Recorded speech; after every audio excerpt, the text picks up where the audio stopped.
Bonjour à tous et bienvenue pour ce premier JT de l'année. Au sommaire, la neige à Bouc-Bel-Air, la rencontre avec la centenaire de notre commune, la réflexion de la Vimetière et l'accès à la décharge qui fait débat. On en parlera avec l'invité du jour Thomas Bergère, adjoint au maire délégué aux grands travaux, avec qui nous aborderons aussi les chantiers à venir. Mais avant de commencer, permettez-moi de vous souhaiter une très bonne année à vous et à tous vos proches. La rentrée 2021 a été marquée par un événement naturel qui arrive rarement dans notre commune. Aujourd'hui à 9h30, la neige a recouvert Bouc-Bel-Air, offrant de magnifiques paysages au badaud et un formidable terrain de jeu pour les enfants. Alors moins joyeux côté automobilistes qui ont finalement retrouvé le sourire grâce aux services techniques qui sont intervenus pour saler la route et déblayer la neige devant les principaux espaces publics comme les écoles. Bouc-Bel-Air a sa centenaire, Yvonne Benayoun a soufflé ses bougies en compagnie de Richard Mallier et Claude Lampeau. On le découvre dans ce reportage.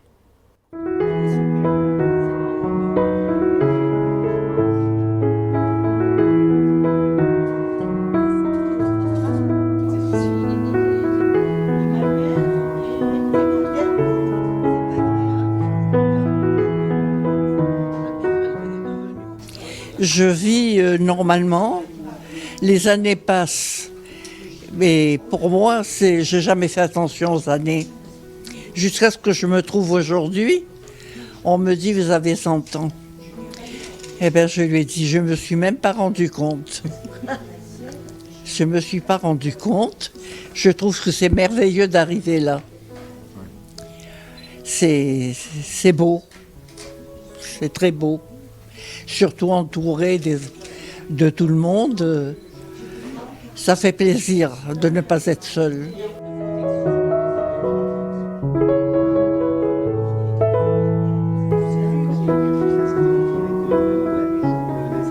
Il n'y en a pas énormément, et l'an dernier nous avons perdu notre doyenne, puisqu'elle avait de mémoire 108 ans.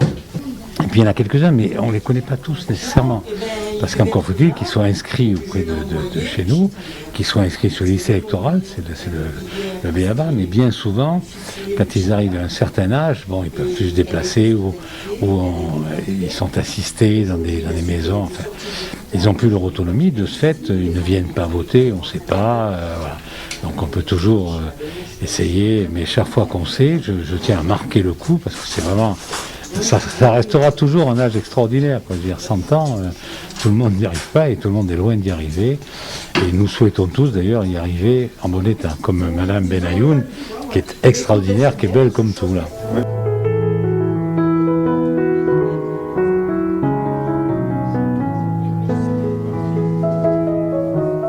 La Vimetière, une artère très empruntée par les automobilistes, cyclistes et piétons, a été réhabilitée par le département et la commune pour sécuriser les bouquins, choisissant la mobilité douce. Un projet qui correspond aux promesses du maire qui s'était engagé à développer les pistes cyclables sur la commune. Des travaux qui ont amené une modification de l'accès à la déchetterie. On va le découvrir dans ce reportage et juste après on se retrouvera avec Thomas Bergère qui est adjoint au maire délégué aux grands travaux. Donc la déchetterie est accessible dans le sens RD8N Gardanne. Il faut absolument se positionner sur le trottoir qui est en enrobé ou s'il n'y a pas de fil directement, tourner sur sa gauche et rentrer dans la déchetterie. Le problème dans le sens Gardanne RD8N, donc rond-point de Sambaki, vous coupez la voie verte sans aucune visibilité. Donc s'il y a un piéton, s'il y a un cycliste, il y a un risque. Alors que dans le sens de marche que je viens de vous indiquer, il n'y a aucune possibilité de heurter ou de bousculer un piéton ou un cycliste. Dès que la voirie d'accès à la déchetterie est encombrée, donc le reste des véhicules doivent se stationner sur ce trottoir que le département a mis en enrobé justement pour qu'il soit stable, propre et que vous puissiez aller facilement dans cette déchetterie. C'est un projet de longue date voulu par monsieur le maire, donc de créer des voies vélo. Donc c'est un projet qui va partir du rond-point de Violizy jusqu'au Puy-Moranda. Voilà, donc c'est un projet quand même qui fait presque 6 km de long, qui va être fait en 4 phases. Donc il y a 4 tranches différentes. La première est allée du rond-point de Vélizy à l'avenue Thiers. C'est une phase qui s'est déroulée assez rapidement parce qu'il n'a pas eu besoin de faire d'enfouissement de réseau. Puisque si vous voyez, il y a juste un câble pour l'instant qui passe, mais qui est tout prévu pour être enterré. Par contre, toutes les autres parties, les autres tranches vont être enterrées, donc tous les réseaux vont disparaître de la vue aérienne, quoi. Donc tout sera enterré, donc les enfouissements vont se faire avant chantier. Derrière, les chantiers vont enchaîner. Donc ça va, en fin de compte, le chantier va se dérouler en plusieurs phases. Il y aura une phase enfouissement et une phase agrandissement du chantier avec la voie multimodale qui sera créée jusqu'à Sauvecannes. Alors cette voie multimodale permet la circulation des piétons et la circulation des vélos. Les motos sont complètement interdites, il n'y a que ces personnes qui ont le droit de circuler. Donc pour l'instant la piste s'arrête ici, elle commence en point Vélizy et s'arrête ici. Et sur le prochain projet qui va arriver aussi derrière, c'est aussi une volonté, nous allons faire le chemin de Sauvecannes. Donc qui va être aussi une voie circulée avec une piste multimodale qui nous permettra d'accéder au gymnase et au nouveau collège de Bouc-Bel-Air. Il y a eu d'abord une volonté aussi du maire de ne pas gêner énormément les riverains, les concitoyens, sur un chantier tel que vous voyez là, donc, qui a été carrément une remise à plat de toute la voie. Hein. Je veux dire, on a tout refait, structure de chaussée, les trottoirs, l'éclairage public qui est tout neuf, vous voyez les nouveaux éclairages LED. Tout ça normalement était prévu sur un planning à peu près de travaux de 1 an. Et en prenant la décision qui malheureusement a généré un peu de gêne par rapport à la circulation, c'est-à-dire de mettre la voie en sens unique, nous a permis de faire ces travaux en 4 mois.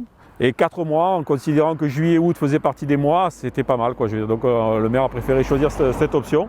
Et je pense que c'est une option qui a porté ses fruits. Les entreprises ont répondu présent dans la réactivité et dans l'efficacité. Voilà, on se retrouve avec Thomas Bergère, adjoint au maire délégué aux grands travaux. Bonjour Thomas. Bonjour Bernard. Alors on l'a vu dans ce reportage, l'accès à la déchetterie a été modifié. C'est la conséquence de la réfection de l'avenue Thiers. Alors ce n'est pas la commune qui a fait le choix de cette configuration. Malgré tout, pouvez-vous nous expliquer ce choix qui ne fait pas l'unanimité, il faut être honnête? Alors, ce qu'il faut quand même prendre en compte, c'est qu'évidemment les accès de la déchetterie avaient été prévus dans ces réaménagements, puisque les voitures qui se garaient jusqu'à il y a quelques mois le long de l'avenue Thiers, lorsqu'il y avait une zone, un moment d'affluence, doivent bien évidemment trouver une zone, ce qu'on appelle une zone de stockage. Cet aménagement doit se faire à l'intérieur de la déchetterie. Et ce qui se passe, c'est que le Covid aidant et ne favorisant pas la situation, les travaux d'aménagement qui sont réalisés par la métropole ont pris du retard. Ils vont être réalisés début d'année prochaine. Et de ce fait, la zone de stockage qui devait être transférée à l'intérieur de la déchetterie n'existe plus. Donc évidemment, lors de la réouverture de la déchetterie, en tout cas de la voie de l'avenue Thiers, on a observé quelques problèmes de constriction de flux qui ont posé souci à l'accès de la déchetterie. Pourquoi avoir choisi l'avenue Thiers pour ce projet? Alors, le projet de la voie verte de la piste multimodale, communément appelée la voie 12, c'est un projet du département pour rejoindre la commune de Gardanne à la gare d'Aix située sur le plateau de l'Arbois. Voie qui traverse Bouc-Bel-Air, ce qui correspond parfaitement, qui est en phase avec le projet de la ville qui a le label Ville Nature, de manière à ce qu'on puisse continuer d'améliorer les circulations des piétons et des vélos, comme on l'a vu dans le reportage. Et aujourd'hui, ce projet va être mené, il y a une première phase qui vient d'être terminée, et ce projet va être mené donc jusqu'au Puy-Moranda à l'horizon de 2022. Thomas, de nombreux chantiers pour améliorer la vie des bouquins vont être réalisés dans les 5 années à venir. Parlons de ceux qui vont voir le jour rapidement. Commençons par les terres blanches par exemple. Alors, en effet, nous avons commencé la réhabilitation des terres blanches depuis le mois d'octobre. Les travaux ont commencé donc à cet automne. Ce bâtiment qui date de près de 40 ans avait vraiment besoin d'une réhabilitation complète. Aujourd'hui, nous allons refaire l'étanchéité du toit, nous allons refaire l'isolation thermique, phonique et acoustique, ce qui va permettre d'améliorer. Si certains ont été en salle des fêtes, quand il y a beaucoup de monde, on a un petit peu du mal à s'entendre. On va refaire également tout le chauffage et la partie ventilation. Ce n'est pas de la climatisation, c'est du rafraîchissement. Et on va améliorer tout l'aspect visuel au travers des menuiseries, des vitreries. Et enfin, en termes de sécurité, nous allons remettre aux normes la partie sécurité incendie, mais également l'accès PMR, personnes à mobilité réduite, par l'ajout d'un ascenseur qui va permettre de rejoindre les différents étages et surtout les salles qui sont au niveau supérieur. Vous avez prévu aussi un office, je crois, dans la salle des fêtes. Oui, tout à fait. Nous avons prévu de rajouter un petit local traiteur en complément à l'extérieur du bâtiment avec une entrée directe, ce qui va permettre, lors des manifestations dans la salle des fêtes, de gérer la restauration en dehors de la salle des fêtes et donc de gagner de la place.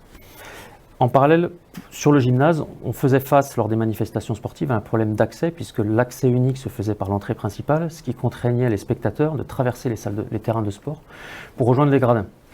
Donc aujourd'hui, nous allons réaliser un sas de l'autre côté du gymnase, là où il y avait une sortie de secours, ce qui va permettre aux spectateurs de rentrer directement et donc de ne plus interrompre les rencontres. Alors on a un projet qui est très attendu des bouquins, notamment des sportifs, c'est l'espace Moussou, avec notamment un city-stade, c'est bien ça? C'est ça, on a réalisé l'été dernier un city-stade multisport avec diverses activités en réhabilitant le stade du Moussou. Alors, le city-stade n'est pas encore ouvert malheureusement et je comprends tout à fait la frustration qui peut paraître auprès des riverains qui ne peuvent pas l'utiliser aujourd'hui parce qu'il nous reste des infrastructures à terminer et qu'on ne peut pas ouvrir le site sans terminer ces infrastructures. C'est malheureusement la réalité des marchés publics et des responsabilités. Néanmoins, le projet avance. Aujourd'hui, les dernières infrastructures seront terminées en début d'année prochaine, ce qui permettra d'ouvrir le city-stade courant du premier trimestre. Et en parallèle, nous avons le plaisir de vous annoncer également l'ouverture d'un second city-stade qui va se trouver à côté de l'école Virginie de Dieu, qui ouvrira à peu près dans le même créneau, c'est-à-dire premier trimestre. Bonne nouvelle. Très bonne nouvelle. Alors on va partir au sud de Bouc-Bel-Air avec l'ancienne chapelle écuménique qui va devenir, je crois, un espace culturel, c'est bien ça? Oui, c'est ça. La mairie a reçu en don cette chapelle de la part de la famille Cotin et s'est engagée à la réhabiliter justement en faveur d'une vie culturelle et associative. Aujourd'hui, cet espace qui correspond à peu près à 300 mètres carrés de surface cumulée sur différentes salles a commencé, puisque les travaux ont commencé il y a 15 jours, et seront terminés pour le mois de juillet 2021. C'est-à-dire que cette nouvelle salle sera opérationnelle à la rentrée associative 2021. On a hâte de découvrir tout ça. Merci beaucoup Thomas Bergère, adjoint au maire, délégué aux grands travaux. Je vous remercie. À très bientôt. À très bientôt. Merci d'avoir suivi ce premier JT de l'année 2021. On se retrouve lundi prochain pour un nouveau journal télévisé. D'ici là, ne ratez pas l'émission de mercredi avec la découverte du CCAS et de la Maison du Bel Âge, un service itinérant présent toute la semaine sur la place de l'Hôtel de Ville pour répondre à toutes les questions des seniors. Puis vendredi, nous nous retrouverons pour l'émission J'aime mon commerce et on se quitte sur ces images de Bouc-Bel-Air sous la neige. Bonne semaine à tous.